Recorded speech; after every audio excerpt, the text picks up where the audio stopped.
Assalamualaikum warahmatullahi wabarakatuh. Sebelumnya, perkenalkan nama saya Indri Kusuma-Astuti dengan NIM 3311201076 dari kelas B.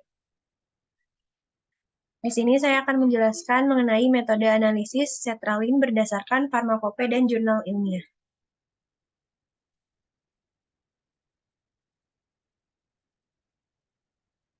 Di sini ada sifat kimia dan fisika dari sertralin.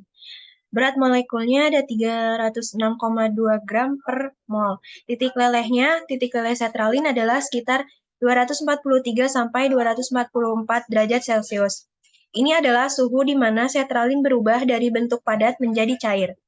Kelarutannya, sertralin memiliki kelarutan yang terbatas dalam air. Secara umum, sertralin lebih larut dalam pelarut organik seperti etanol atau metanol daripada dalam air.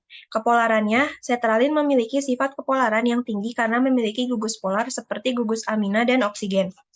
Hal ini berdasarkan sertralin memiliki afinitas terhadap pelarut polar dan dapat berinteraksi secara elektrostatik dengan molekul-molekul polar lainnya. pH-nya senyawa yang relatif stabil dalam rentang pH yang luas, namun perubahan pH dapat mempengaruhi kelarutan dan kestabilan sertralin. Ionisasinya adalah senyawa amfoterik, yang berarti dapat berperilaku sebagai asam atau basa tergantung pada kondisi lingkungan. Dalam kondisi asam, sertralin dapat mengionisasi menjadi kation, sedangkan dalam kondisi basa, sertralin dapat mengionisasi menjadi anion. Stabilisasi termalnya, sertralin relatif stabil secara termal dalam rentang suhu yang biasanya digunakan dalam penyimpanan dan penggunaan obat.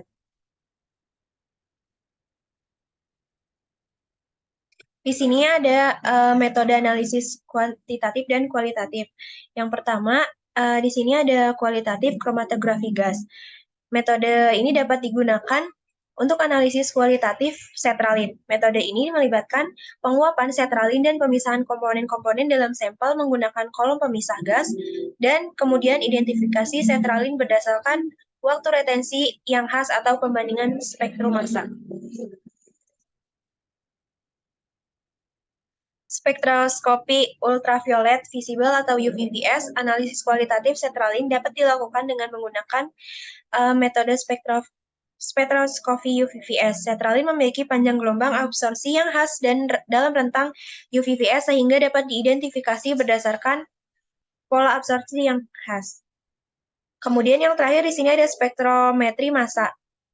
Metode ini juga dapat digunakan untuk kualitatif sertralin. Dalam teknik ini, sertralin diionisasi menjadi ion-ion tertentu dan kemudian identifikasi sertralin dilakukan berdasarkan spektrum massa yang unik. Kemudian metode kuantitatifnya di sini ada kromatografi cair kinerja tinggi atau HPLC. Metode ini sering digunakan untuk analisis kuantitatif sertralin.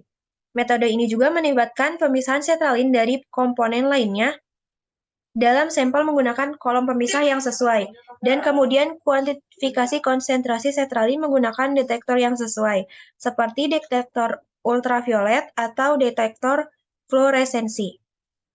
Kemudian ada spektrometri massa. Di sini metodenya dapat digunakan dalam teknik deionisasi menjadi ion-ion tertentu. Dan kemudian konsentrasi sertralin diukur berdasarkan intensitas ion yang dihasilkan.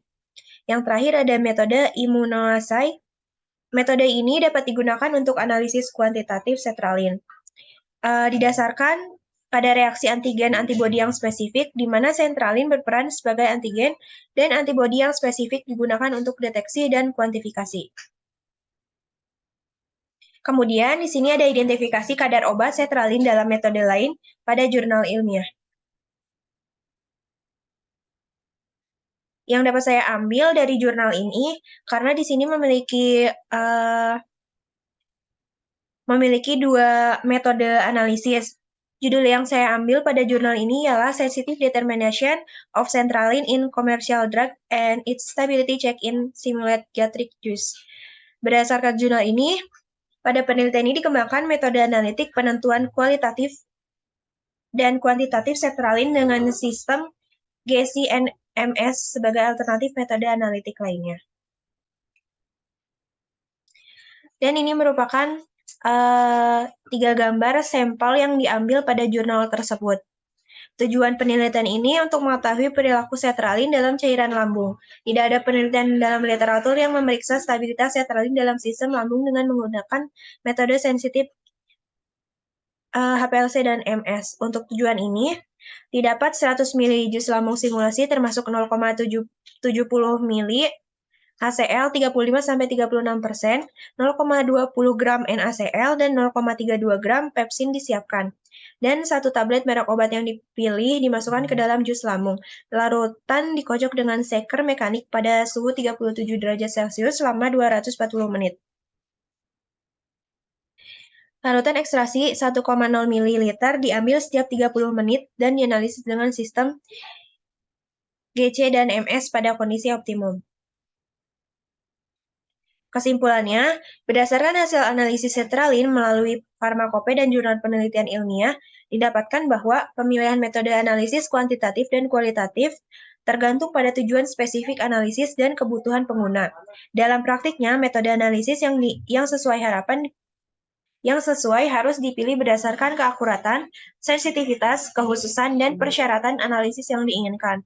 Maka dapat kita lihat bahwa jurnal yang diambil dikembangkan metode analitik penentuan kualitatif dan kuantitatif sertralin dengan sistem GC dan MS sebagai alternatif metode analitik lainnya. Dan ini merupakan daftar pustaka yang sudah dimasukkan dalam satu Google Drive. Cukup sekian, terima kasih. Wassalamualaikum warahmatullahi wabarakatuh.